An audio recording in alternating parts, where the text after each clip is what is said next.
जय हिंद दोस्तों, स्वागत है आप सभी का आपके अपने परिवार द लॉजिकल साइंस में। मैं हूं आलोक सिंह आतिश और उम्मीद करते हैं आप सभी अच्छे होंगे। फिर मित्र, आज के इस वीडियो सेशन में हम लोग डिस्कस करने वाले हैं आरआरबी एग्जाम 2024 के लिए। साइंस पूरा पढ़ लिए, लेकिन टेस्ट में नंबर 10 या 12 आता है या 10-12 के बीच में रहता है। तो अब हम लोग इस नंबर को कैसे बढ़ाएं, क्योंकि बहुत सारे छात्रों का कॉल आता है, मैसेजेस आता है कि गुरुजी साइंस तो पूरा पढ़ लिए हैं, नंबर ही नहीं बनता है।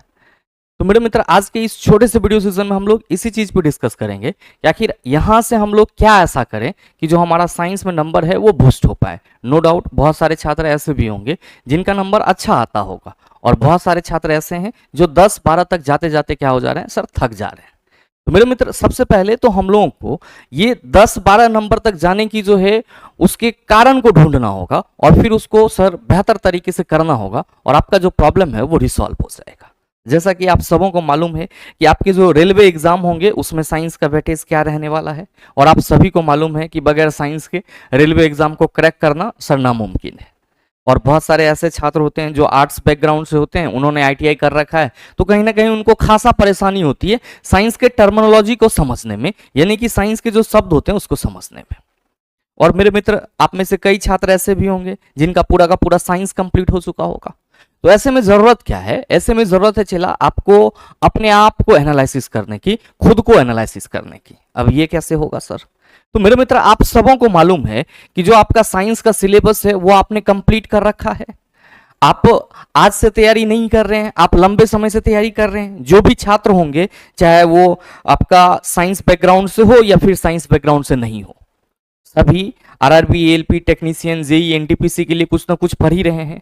और ये मैं उम्मीद करके चलता हूं कि जो भी छात्र होंगे उनका बेसिक सही होगा, बेसिक ठीक ठाक होगा। अब जब वो टेस्ट देने जा रहे हैं तो मसला फंस रहा है कि नंबर जो है वो उठ ही नहीं रहा है, यानी कि 10 से 12, या फिर आपका किसी किसी सेट में आपका 13 चला गया तो ठीक है, नहीं तो आपका 12 जो है वो एक मैक्सिमम रहता है। जबकि मेरे मित्र, अगर आप सीधे सीधे साइंस की बात करोगे तो साइंस में अगर हम एएलपी एग्जाम की बात करें, अगर हम एएलपी एग्जाम की बात करें जो आपका अपकमिंग है, इसमें 20 क्वेश्चन पूछे जाने हैं जो कि आपका सीबीटी 1 में होगा।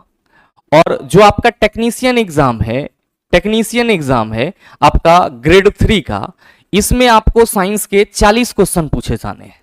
तो अभी दो बड़ा एग्जाम आप लोगों के सामने है, एक एएलपी और दूसरा टेक्नीशियन।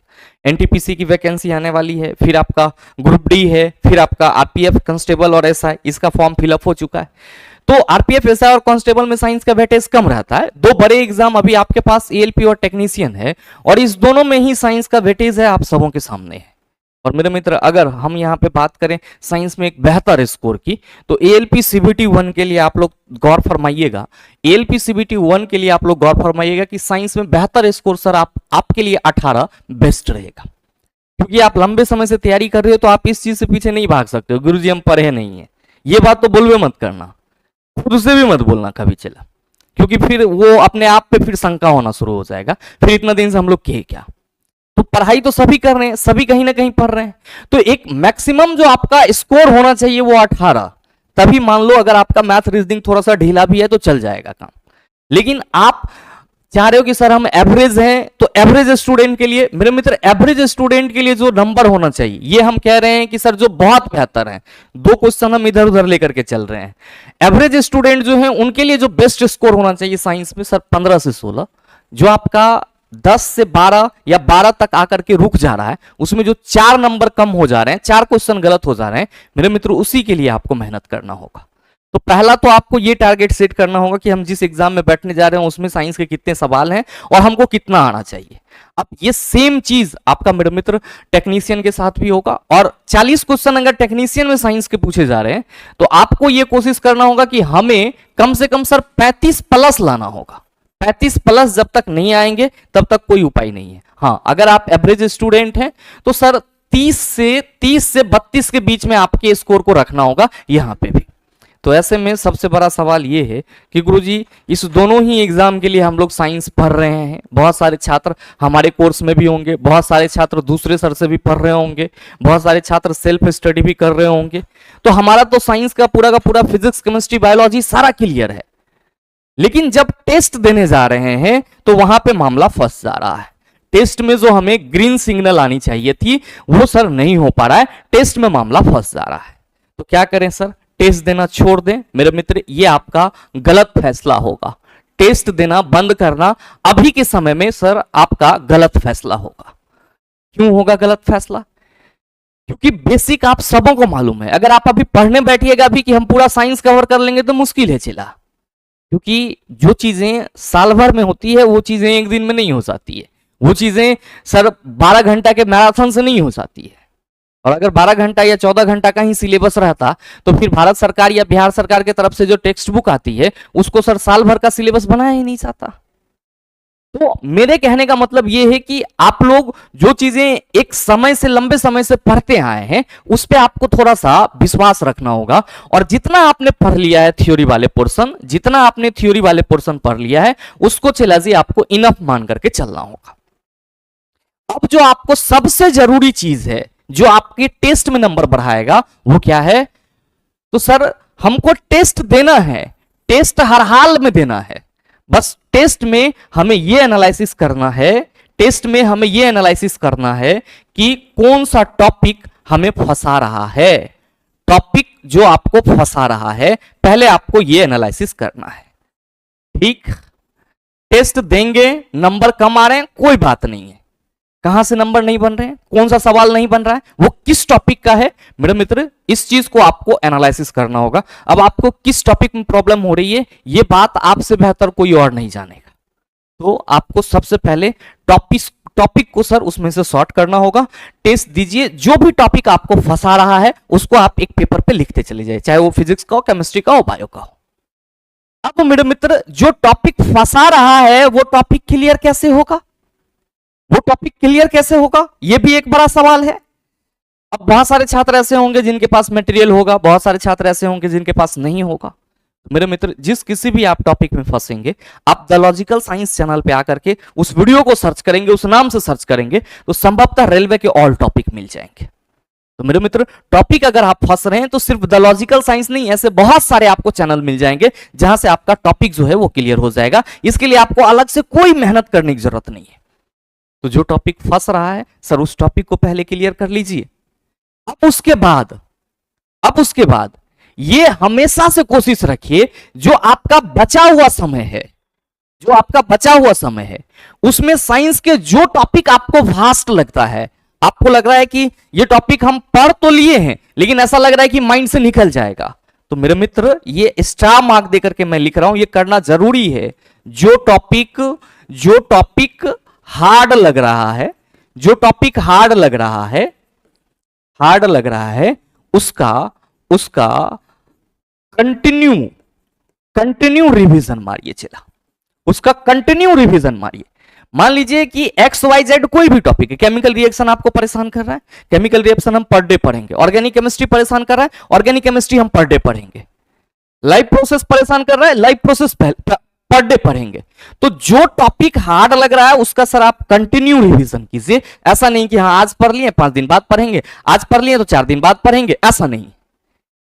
तो इससे क्या होगा कि जो टॉपिक आपको परेशान कर रहा है उसको आप डेली देख रहे हो, आपको वो टॉपिक आसान लगने लगेगा। और मेरे मित्र जो आपके लिए आसान है वो तो आपके लिए आसान है ही, क्योंकि पढ़ाई एक ऐसा चीज है जिसको मेरे मित्र अगर आपने एक बार ग्रैब कर लिया तो बार बार सिर्फ इसको पलटने की जरूरत होती है, बार बार सर इसको बहुत अच्छे से रीड करने की, बार बार इस पे मेहनत करने की जरूरत नहीं होती है। क्योंकि जितना बार रिवीजन करते हैं चीजें हमारे माइंड में उतना तेजी से रिकॉल होती है, पीछे की बातें भी। तो अगर आपको टेस्ट में नंबर बढ़ाना है तो मेरे मित्र ये जो 3 स्टेप मैंने बताया है इसको आपको फॉलो करना होगा कि सर जो टॉपिक आपको फंसा रहा है उस टॉपिक को पहले आप अपने पेपर पे, पेन पेपर पे लिखिए, अपने कॉपी में लिखिए। उस टॉपिक को आप क्लियर कीजिए, जिस किसी भी सोर्स से आप क्लियर करना चाहते हैं उससे आप क्लियर कीजिए। जो टॉपिक हार्ड लग रहा है उसका सर कंटिन्यू रिवीजन लगातार करते रहिए। आप मेरे मित्र अगले ही दिन से कमेंट करेंगे कि गुरुजी हमारा टेस्ट में नंबर इंप्रूव हो रहा है, टेस्ट में नंबर बढ़ रहा है। अब किसी भी एग्जाम को क्रैक करने का सबसे निंजा टेक्निक होता है चला उसका रिवीजन। और अभी चूंकि आपका समय है, आपके पास 35, 40, 50 दिन, जब भी आपका नोटिफिकेशन नहीं आ जाता तो ये मान के चलो कि समय ही समय है आपके पास। तो ये कोशिश करो कि रिवीजन के तौर पे हम साइंस के, मान लो ये मंथ हमारा है, मतलब 30 दिन का हम टारगेट लेते हैं, अगले 30 दिन का अब 10-10 दिन फिजिक्स केमिस्ट्री बायोलॉजी को बांटते हैं और 10 दिन में हम फिजिक्स कंप्लीट करने की कोशिश करते हैं रिवीजन के तौर पे। हम ये नहीं कह रहे कि आप बैठ करके पढ़ो, अब जो नहीं पढ़े हैं चला तो आपको मेहनत करना ही पड़ेगा, आपको मालूम होना चाहिए ये बात। अगर आप कुछ नहीं जानते हैं तो आपको दोगुना मेहनत करना होगा। ये जो तरीका मैं बता रहा हूं ये सीधे आपके नंबर को उठाने का तरीका है, ये नंबर को जीरो से स्टार्ट करने का तरीका नहीं है, नंबर बूस्ट होगा ये तरीका है। तो 10-10 दिन का आप मान लो 30 दिन का टारगेट सेट करते हैं, तो फिजिक्स हमें 10 दिन में रिवीजन कर लेना है, केमिस्ट्री 10 दिन में कर लेना, बायोलॉजी 10 दिन में कर लेना। टेस्ट आपका चल ही रहा है, इंपॉर्टेंट टॉपिक को आप पिक कर ही रहे हो, जो हार्ड टॉपिक है उसका रिवीजन मार ही रहे हो। तो मेरे मित्र आप ये बताओ कि अगर आप इतना करने के बाद अगर टेस्ट में आते हो तो आपको 18 नंबर नहीं मिलेंगे? बिल्कुल मिलेंगे, 18 नंबर आपको बिल्कुल मिलेंगे। और ध्यान में रखिएगा कि एएलपी टेक्नीशियन एग्जाम के लिए आपका फिजिक्स केमिस्ट्री के जो भी फॉर्मूला हैं उस पे कमांड होना बहुत जरूरी है, और फॉर्मूला को आप कमांड जरूर कीजिएगा। थ्योरेटिकल और न्यूमेरिकल क्वेश्चन पूछे जाएंगे, तो मैं ये उम्मीद करता हूं कि सभी छात्र न्यूमेरिकल थ्योरेटिकल सारे क्वेश्चंस अपने आप में बेहतर कर रहे होंगे। कई बार मैंने आपको बताया भी है, कई बार मैंने आपको समझाया भी है। और ऐसे भी आप में से किसी भी छात्र को, मतलब मैंने बोला ना कि आपको जिस किसी भी टॉपिक में दिक्कत लगे आप द लॉजिकल साइंस पे सर्च करेंगे, आपको मिल जाएगी। आप कहेंगे कि सर ऐसे इंपॉर्टेंट टॉपिक का एक रिवीजन हो जाता, मेरे मित्र उसकी भी व्यवस्था हो जाएगी। आपके पास बहुत जल्द रिवीजन टॉपिक की भी क्लासेस देखने को मिल जाएगी। बहरहाल फिलहाल के लिए सर आप अपने से अगर कर रहे हैं, सेल्फ स्टडी कर रहे हैं, तो ये आपके लिए बेस्ट स्टेप है सर आपको टेस्ट में नंबर बढ़ाने का। और साथ ही मेरे मित्र आप सभी की जानकारी के लिए बताना चाहूंगा कि अगर आप में से कोई भी छात्र रेलवे साइंस का अगर आप प्रैक्टिस करना चाहते हैं, ध्यान में रखिएगा, रेलवे साइंस का प्रैक्टिस कैसे करेंगे सर? प्रैक्टिस तो प्रैक्टिस में आपका 2022 के क्वेश्चन, साथ में एएलपी एंड टेक के जो 2018 के क्वेश्चन है, इसको पूरा आप कंप्लीट समझना चाहते हैं तो आप सभी हमारे साथ द लॉजिकल साइंस एप्लीकेशन पे, कहां? द लॉजिकल साइंस एप्लीकेशन पे जुड़ सकते हैं रेलवे साइंस प्रैक्टिस बैच में। ध्यान में रखिएगा इस बैच का फीस जो है वो मात्र आपका 199 है। और मेरे मित्र इस बैच से जुड़ने के लिए आप 9065970477 पे कॉल या व्हाट्सएप कर सकते हैं। बहरहाल उम्मीद करते हैं कि जिस किसी भी छात्र का टेस्ट में 10-12 नंबर से परेशानी हो रही होगी उस छात्रों को एक कंप्लीट सॉल्यूशन मिल गया होगा। और अगर आपको कंप्लीट सॉल्यूशन मिल गया है तो वीडियो को लाइक कीजिएगा, ज्यादा से ज्यादा अपने दोस्तों के साथ शेयर कीजिएगा। और हाँ, अगर आप चैनल पे नए हैं तो सब्सक्राइब करके बेल आइकन दबा लीजिएगा ताकि इस तरह के एग्जाम रेलेवेंट वीडियो का नोटिफिकेशन सबसे पहले आपके पास पहुंचे और आप उसको सबसे पहले देख पाओ। मिलते हैं फिर अगले सीजन में, तब तक के लिए best of luck, thank you, have a nice day.